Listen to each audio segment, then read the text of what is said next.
लोकशाहीचा बुलंद आवाज, रिपब्लिकन वार्ता, महाराष्ट्र. फुलंब्री शहरात वाळू तस्करांनी तलाठीवर जीवघेणा हल्ला करत चाकू मारला. रात्री 10 वाजता शासकीय गाडीत कर्तव्य बजावत असताना झाला हल्ला. फुलंब्री पोलीस ठाणे हद्दीत रात्रीच्या वेळी गस्त करीत असलेल्या 2 ग्राम महसूल अधिकाऱ्यांवर तलाठी यांच्यावर वाळू तस्करांचा जीवघेणा हल्ला. एका तलाठी अप्पांच्या तोंडावर चाकू मारून केले गंभीर जखमी. दिनांक 1 एप्रिल रोजी रात्री 10 वाजेच्या सुमारास ग्राम महसूल अधिकारी तलाठी कडोबा रामभाऊ तुपे वय 57 वर्ष व दुसरे तलाठी सतीश रामराव हराळ व तलाठी भगवान डोरमारे, वाहन चालक कारभारी कचरू काळे हे गौण खनिज पथक फुलंब्री तहसील कार्यालयाचे शासकीय वाहन क्रमांक MH20 CU 0124 मधून शहरातील बाजार तळेतून जात असताना तेथे पुलाजवळ विहिरीवर 3 डंपर वाहने वाळूने भरलेले दिसले.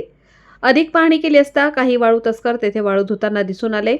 ग्राम महसूल अधिकारी तलाठी यांना वाळू तस्कर आरोपी राजू शहा व त्यांचा मुलगा सोहेल शहा आणि गुड्डू उर्फ साजिद शेख सर्व राहणार फुलंब्री व इतर 5 वाळू चोरटे यांनी गैरकायद्याची लोक गोळा करून महसूल पथकातील तलाठी सतीश हराळ हे बोलत असताना गुड्डू उर्फ साजिद शेख याने अचानक खिशातून चाकू काढून मारण्याचा प्रयत्न केला असता तलाठी कडोबा तुपे हे मध्ये आल्याने त्यांना तोंडावर डोळ्याजवळ चाकू लागल्याने कडोबा तुपे गंभीर जखमी झालेत. सदर आरोपींनी गैरकायद्याची मंडळी जमवून शासकीय कामात अडथळा करून शासकीय कर्मचारी यांच्यावर जीवघेणा हल्ला करत चाकू मारून गंभीर जखमी केले.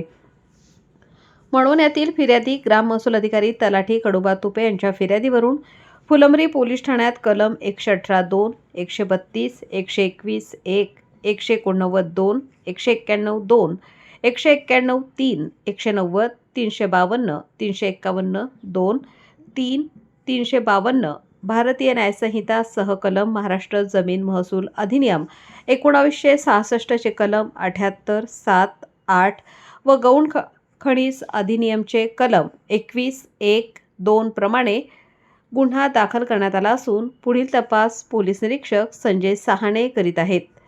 रिपब्लिकन वार्ता Maharashtra वृत्तवाहिनीसाठी Aurangabad Marathwada उपसंपादक Akbar Shah. Subscribe now and press the bell icon. Never miss an update.